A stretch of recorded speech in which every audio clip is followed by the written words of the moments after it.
here, of course, to launch my friend Jared's latest book, an account of the life and times of the very remarkable anarchist tailor and propagandist Philip Josephs, who lived here in Wellington 100 years ago. And so it's fitting and pleasant that we are doing this in a building that would have stood here and been in full use at that time, 100 years ago this year, the Harbour Board building. It's now, of course, the home of the Museum of Wellington City and Sea, our hosts for tonight, and we wish to congratulate them on just today being awarded the title of one of the 50 best museums in the world.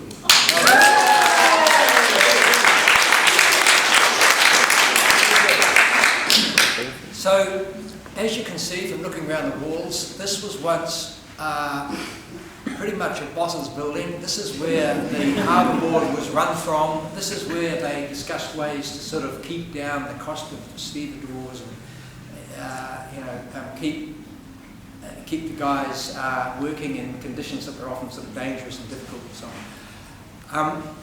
Since then, certainly since the museum has taken it over, it's a very different place.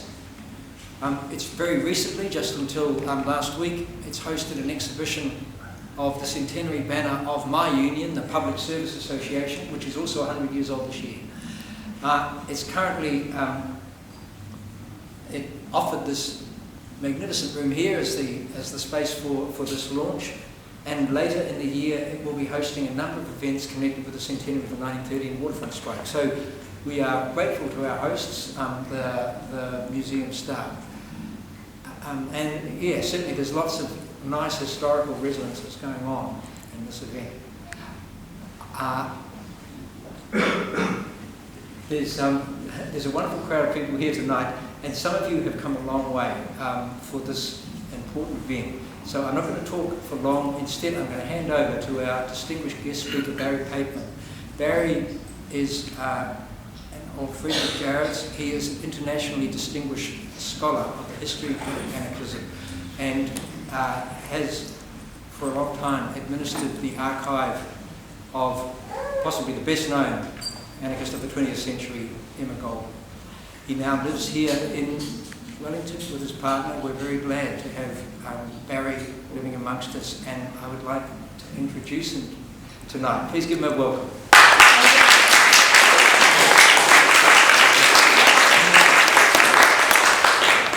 Thank you. So nice to be in Wellington. The lies trip off the tongue so easily. How do you keep warm? I want to spend a few minutes explaining and talking about why I think this book's so important. And it's not just because Jared is a friend. And for many of you, he may be a friend. And we often buy books from friends when they're not that good. But in this case, I think that's wrong. And I think there's a lot going on in this book that we ought to perhaps do well to remember. What I want to say, first of all, is how hard to research anarchism it is for scholars. Anarchism is a philosophy of belief that has been mocked, and it's a philosophy of the defeated. Anarchists have suffered enormously from their beliefs, physically, murdered, or emotionally. They don't tend to leave a lot of written records. Jared couldn't go somewhere and find the Philip Josephs papers, read them through for a couple of months and write this book. You follow trails, you follow leads, you follow hunches. It might be in this paper, there might be a letter somewhere, there might be something else somewhere. If I'm lucky, I might find something. And even after all the years and hours you've spent thinking, there are gaps. There are things you'll never fill in. Philip Josephs wasn't working for posterity, so we in this room could sit and read about it. He was working, I should say, for a change in society, to bring something better than what was here at his time, to bring a society based on freedom, mutual aid, and individual responsibility, to unleash the potential of everyone as far as it could go. And for him to leave letters and pamphlets and newspaper articles was never a deliberate strategy. He had no view of posterity, and neither did many other anarchists. And I think that the first thing we should be aware of is that the hours and hours and hours it took for Jared to find the life of this remarkable man that ranged from Latvia to Glasgow to Wellington to Australia, with great gaps in between that one day will fill. And this is the beginning. The second thing I think that's remarkable about this book is the way it links what I think now university students call the transnational and the national. How in fact, because he had a bookshop, because he realised that the movement literature was critical, Joseph's brought in from London, especially from Freedom Press, and from New York, Mother Earth Press, Emma Goldman's imprints, into Wellington in a sustained and systematic way, into New Zealand for the first time ever. And that in itself is remarkable. So literally within three weeks or maybe a month or two after a pamphlet's published in New York, it's here.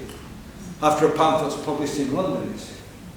And in some senses what he did, which is really notable, I think, Joseph's, was to bring in what we know as anarchist communism into New Zealand. He brought in the writings of Kropotkin, he brought in the writings of Emma Goldman, he brought in the writings of Malatesta, he brought in the writings of Guy Aldrin, he brought in writers from all over the world that were being published in English. He also brought in, we know from the records that he left, he brought in Chinese literature, he brought in Spanish literature, he brought in Italian literature.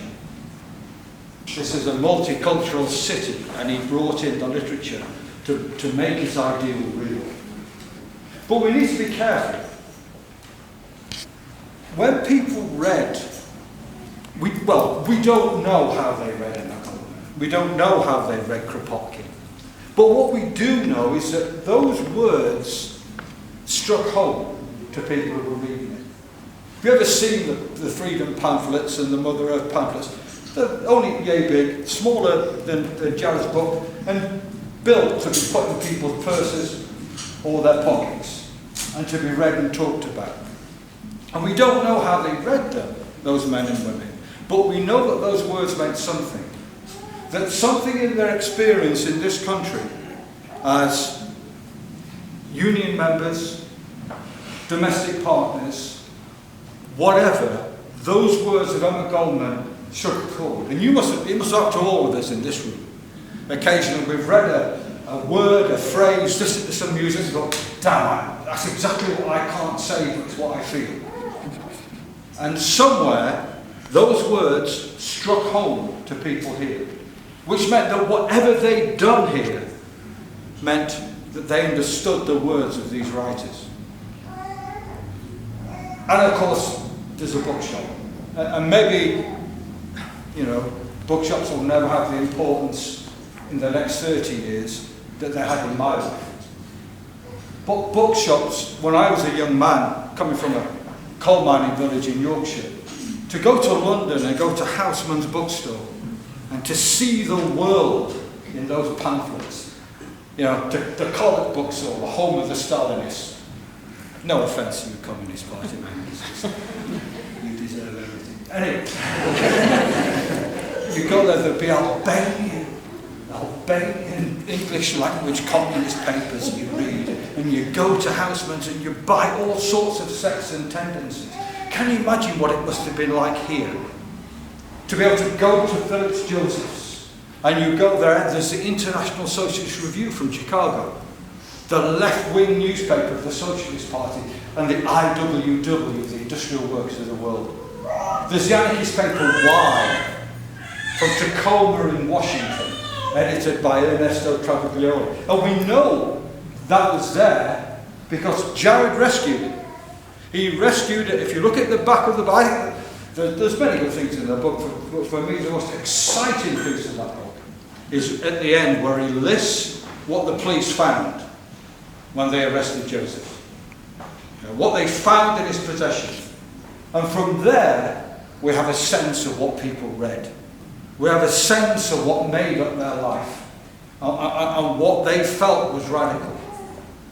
And now as a word of warning. After tonight, we want you to go away and become scholars of anarchism, and I'll say why at the end. And there'll be a prize. You get one of those silly fish you get when you have a cup of coffee. However, this is not an easy movement to understand. This is about people. This is about human beings. And human beings aren't simple and straightforward, and you can slot them into who they would like them to be. If you look at that list that Jared so brilliantly saved and printed, you'll see that there's a journal called The Positive Review, really as anti-religious as you can get. There's Kropotkin's marvellous pamphlet, Modern Science and Anarchism, just absolutely beautifully written. Again, pretty heavily against religion. Yet at the same time, there's The Kingdom of God and Socialism by John Stitt-Wilson, the socialist mayor of Berlin. There's Theosophy and Social Reconstruction. There's such a contrast and mix of what was available in that store that people read. It's never easy to just slot into people. These people were autodidacts. They taught themselves. Those men and women who went into that store hadn't been to university. They hadn't even been to school, many of them. They made those trails as best they could, using their own life experiences to make sense of what they read. And Jared introduces us to a time that disappeared once the Russian Revolution happened. A time of mixture of free and cross-current fertilization. Because when Russia happened, you were either for it or you were against it. Literally. My father was ignored by people in the Communist Party once he left in 1956. They never spoke to him until the day he died. Because people took a position about Russia. And that changed it, right or wrong. But there, those ideas just moved around. The best image I can give is the image of rain on a window pane. You see it just coming down, and it goes over, runnels in different directions, comes together, joins. That's what counterculture is in the world of Philip Joseph. It's changeable, different, awkward. Marx always hated autodidact, self-taught people. They were always awkward. And I've always liked those people, the awkward squad. The final thing, I think two things I think that Jared's done in this book. By the way, his perception of that working class culture is as good as anything you're going to read anywhere. What he also does is he brings back anarchism. Talks about anarchism, obviously. But it brings it back into our gaze again and again. And the first thing he does is to make it very clear that anarchism is not the home of cranks and silly people and weird people. It's the home of working men and women. Many of the people involved, a substantial portion of the people involved in the 1913 strike had allegiance to the industrial workers of the world and to anarchism. We can't pretend that wasn't there. And we need to look at that strange philosophy perhaps again and again and again. It's, if you like, the awkward person in the room who doesn't get drunk. And says, no, I don't do that's not right. No, I won't do that, no. And you think, oh, just do something. No. History is a cunning, malleable, dodgy business to be involved in. We look at things in different ways at different times. In the 1820s and the 1830s, Bronte, O'Brien and the Chartists in England looked upon the French Revolution as a role model for a revolutionary change in English society. Lenin said that the Jacobins were the role model of a revolutionary movement. In 1917, Emma Goldman said that Russia was the hope of the world. At last, a country was being organised by working class people who were going to become free to live in that country. This country had broken the chains of years of oppression. We don't look at those two events in the same way now. And we don't look at anarchism anymore as a strange, weird philosophy. Jared presents it as something that's practical, sensible, and pretty straightforward, with all the complexities that human beings bring to it. This is history from the bottom up, about a remarkable man, and it's also about the beliefs that propelled him and made him the person he was. Wellington has always been the centre of anarchism. By the way, one of the other things I should say Jared does is to explode the idea of New Zealand and anarchism, and that nothing happened here until 1914. His research has changed that forever. And trust me, in the PhD bedrooms of students on the campuses of America, they'll be noting that. I don't know if that's a good thing, but they'll be noting that. Wellington's always had the tradition. It's strange, isn't it? Philadelphia, San Francisco, Leeds in England. Certain towns, anarchism as a movement stays. It goes, but it comes back. There's a bookshop in here, in Ridderford Street, the Animal Up Shop, Freedom Bookshop. Go and see it. It's a marvellous, marvellous place to see books that are still available to be read, not on a screen.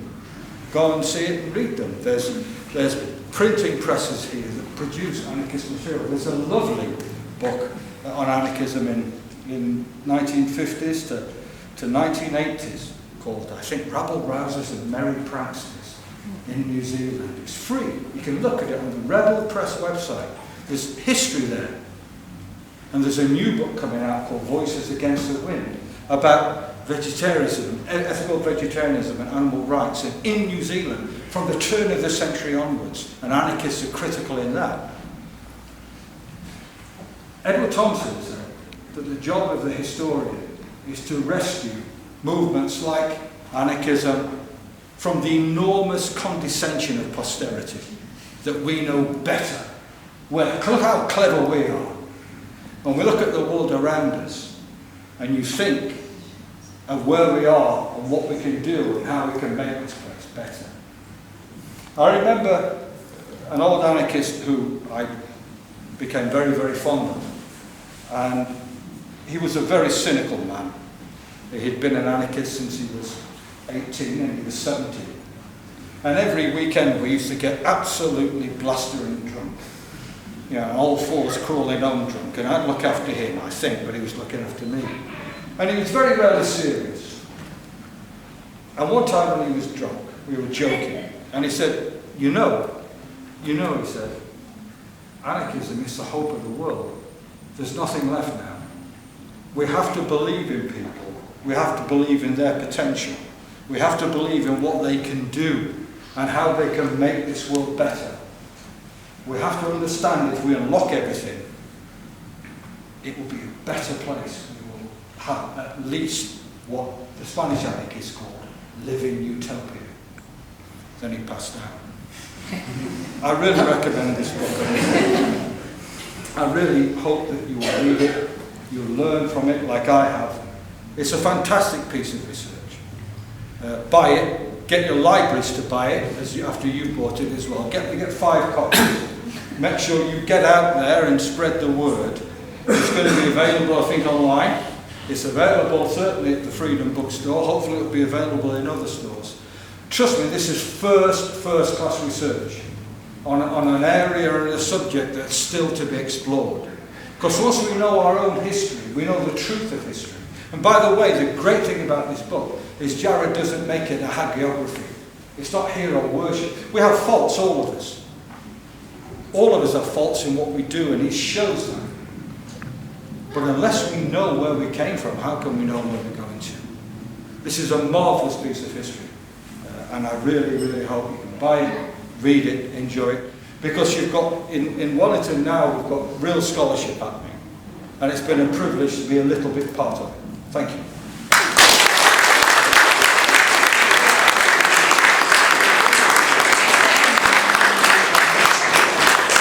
Thank you very much, Barry. You can see why it is that I'm so pleased that Barry and Jessica have chosen to come here to Wellington. I'm just going to hand over to Jared now. Let me just say before I do that this is the second time I've had the privilege to speak at the launch of his book. He's written an earlier book. It's called Remains to be Seen, Looking for Joe Hill's Ashes in New Zealand. When I launched that book in less illustrious surroundings than this, I said that what struck me is that Jared asks the questions that a lot of other people don't think to ask. And that was what generated that early book. It's also what generated this one. I've seen Philip Joseph's name appearing in newspapers and things for years and years and years. It crops up in labour movement papers, things like that. I never really went beyond that to say, who the hell was he? What happened to him? Where did he come from? Where did he go? Why did he hold these views? What did it cost him to hold these views and to act upon them? All those questions are answered in this book. Just finally, and Barry has said this is first-class historical research that deserves to stand alongside that of very, very well-known historians. A review of this book by Chris Brickell, who many of us know as a distinguished historian of New Zealand, circuit historian, says, Sowing Freedom works on many levels. It is a meticulous biography, a portrait of an era, a sophisticated discussion of anarchist philosophy and activism, and an evocation of radical lives and ideas in their context. And I agree with all of that. The only other thing I want to say is that Jared, before, I've known him for a while, and before he became a writer and an author, he was a designer. He still is a designer, and a very good one. And he designs his own books. The result is that what you have here is an extremely satisfying object. It's beautifully made. It's beautifully illustrated. The combination of pictures and text is as satisfying as any book you'll buy this year. That's for all those reasons, I think we're fortunate to have Jared working in this field, and I'd now like to hand over to him.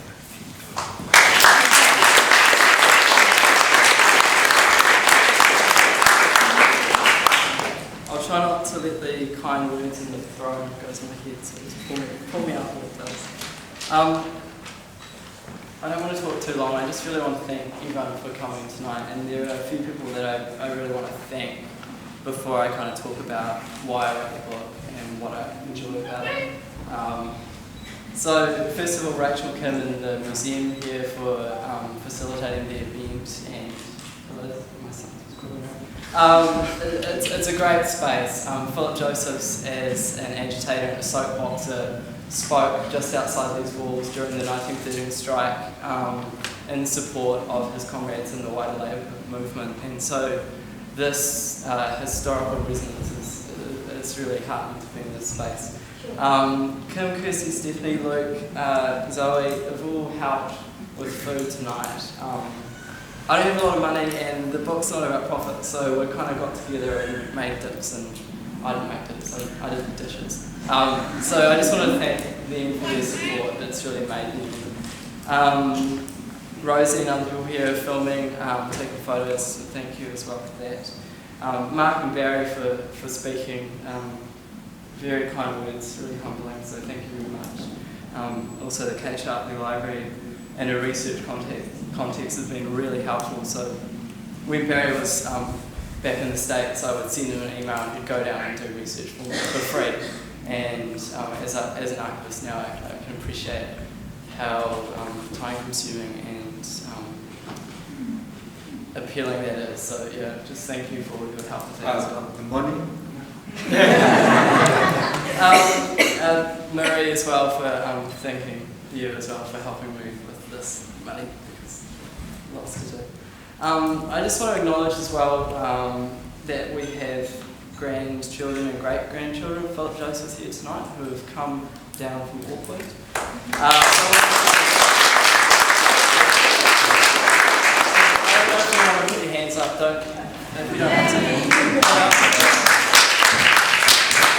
So we've got Helen, Stacey, Nikki, Philip and Robin here, and it's really nice. The family have been really on board with my research and didn't know much about his anarchist philosophy, but did have a lot of family stories that I could draw on. So it was really nice to kind of have a two-way dialogue there and learn more about Philip and Sophia as well.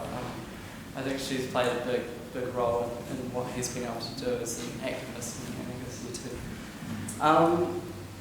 And there's family who aren't here, such as Caroline, who's another granddaughter, who has written a statement which hopefully Mark will read out at the end to kind of close off from the family as well.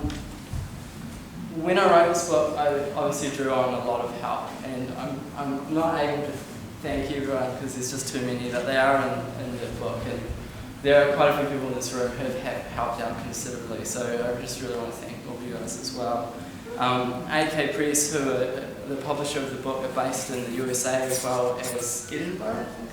Yeah. So they really came on board on what could be considered quite a niche book, New Zealand Anarchism. But being one of the worldwide publishers of anarchist literature and radical literature, they came on board and been really supportive. And I mean, it's a dream for me. I got to basically design it and they print it. And, as a designer, that's amazing. As a historian as well, it's been really good. So I just want to acknowledge them as well. And finally, Alec, who has done the illustration in the books and for the cover as well. He's not here, but he'll probably listen on the World Wide Web. And I just wanted to acknowledge his work as well. He did it all free and wants the imagery to be freely downloadable for people to use. So I think that's really cool. So the origins of this book.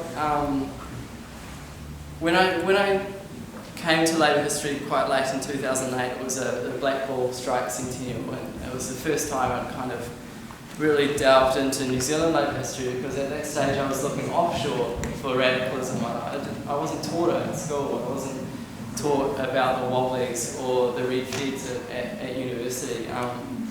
So to discover that tradition here was just really eye-opening. Wow, but I was like, where are the anarchists? There were one or two names floated about in various accounts, but I was sure there was something missing. And the work, I guess, before this was done by a man called Frank Preble, who did a little zine. I really want to acknowledge his work because it was kind of the first little pamphlet on this tradition in New Zealand, and it pops up in various works. Kerry Taylor, Richard Hill, other people, Mark Dalby as well. But I felt that there was a coherent book there that was missing. And so the aim of the book was to basically make 2 points: that anarchism has been a legitimate part of the New Zealand labour history and the labour movement, and that I think their influence has been kind of either overlooked or undervalued. And the second point was that Philip Joseph, as an anarchist, as his day-to-day life and being and what he did, was a really prominent part of that. So Philip arrived here. He was a Jewish anarchist and a tailor who we think was probably radicalised in Glasgow, because he went from Latvia to Glasgow, which was at that stage a really blossoming working class counterculture, and came to New Zealand in 1904 with his wife Sophia and 4 daughters. And then 2 months after he arrived here, and he lived in Aro Valley, he was ordering copious amounts of anarchist literature from Freedom in the UK. So that's 1904. A lot of the labour histories, they talk about agitators who arrive throughout that time leading up to 1913. People like Fitzgerald and Tom Mann and Ben Tillett, J.B. King, all these agitators who were really kind of firebrands and soapboxes. But I really think Philip's work as that kind of behind the scenes really laid the seeds for their work later on, which is part of the reason why I've called it Sowing Freedom, because as a tailor, his tailor shop on Taranaki Street, later on Willis Street and Cuba Street, as well as fitting up people for suits, he had all these anarchist pamphlets available for people to read and to take home. And so I think that practice and his public speaking and his propaganda of pamphlets all contributed to the rise in, I guess, syndicalism in our history and some of the formation of the first national unions and the 1913 strike, of which this year is the centennial. The centennial this year as well, that is less known, is the formation of the Freedom Group in Wellington, which was one of the first anarchist groups in New Zealand, which was formed at number 4 Willis Street. The building's still there. We were lucky enough to walk past there last weekend on a Labour history walk, which is coming up in November, and I should say everyone should go on it. But the building's still there. So in July 1913, they were having meetings up there and they decided to form the Freedom Group. And it became so popular they had to move from the little first floor apartment into the Socialist Hall on Manor Street. And at one stage they had an anarchist communist evening of 120 people where there were tables set in a circle and they did away with the chairman and it was held really anarchist style. And that's great. I mean, that was the history that I really looked for when I was coming to it. And so I guess this book is really what I wanted to read when I was learning more about Labour history, and I've tried to make it as accessible and as readable and as palatable as possible. So it helps to be a graphic designer. But yeah, so I just wanted to, I guess, acknowledge his role, and not just him. The book touches on other anarchists throughout the country as well. People in Aotearoa and Christchurch had a really blossoming radical scene there as well. I can't say Freedom Group was the first group because I think from my research that it was an anarchist group active in February 1913, so I've got to be careful, but at the very least there were anarchists here in New Zealand and we have a legacy that can go back to 1913, if not earlier, because of Philip Joseph's and his work. And I think the way that so Philip was arrested during the First World War for his stance against. He was against war, he was against militarism. And in 1915, police raided his home and office in Cuba Street, arrested him and confiscated all his material, which is why I was able to have a list, because the File Archives New Zealand is still there and the police actually made really good records, as opposed to anarchists. And yeah, the state were really threatened by people like Philip Josephs and the things that they were doing, especially during wartime. In 1915, in September, they passed a war regulation which prevented wobbly anarchist material coming into the country. And 3 weeks later, Josephs was arrested, and I think he was the first person targeted by those regulations. And I think you can gauge the kind of their importance by how they're threatened by the state. And so, as well as that bottom-up stuff, it's clear that there were anarchists here, they were being heard by people, and the message was sinking in, and the state was scared. And I just want to finish off that, yeah, anarchists, we don't have a lot of money, we don't have a lot of revenue, our ideas can be complex and seem weird or misunderstood. We struggle in a very hard times, and for me it's reassuring to know that there have been people that have come before myself and our comrades that have struggled for similar ideals, and that we can have a legacy traced back to their movement, and that to continue their fight. I want to emphasise that although this is a history book, it's not dead history. We all still live in a class society, and the class struggle continues, in my mind at least. So thank you everyone so much for coming and supporting me in this project. And I couldn't have done this without, especially couldn't have done it without Zoe and Meredith. I was a stay-at-home dad last year and he had quite long naps during the day, so it was a perfect opportunity to write, so thank you, Meredith. And I just want to finish again by thanking everyone for coming, and I hope you really do enjoy the book and tell your friends. And I I was hoping that Mark could finish up with a wee statement from Caroline, who I was really privileged enough. She flew over from Sydney. This is the granddaughter of Philip. Stayed with Zoe's family, stayed with us as well, took out for lunch, and just really got to know her. She's an artist in residency at the moment in New York, and she's done her own research and done some paintings around her memories of Philip, and she's done this amazing painting of an imaginary visit between Emma Goldman and Philip, because Emma Goldman was due to come to New Zealand but didn't in the end, and Philip was keeping New Zealand workers abreast of that development, which highlights the transnational aspect of this book. So yeah, I hope I can finish up with some words from her, because it's been really a privilege to get to know the family and get to the Jukes family over there as well. So, thank you everyone.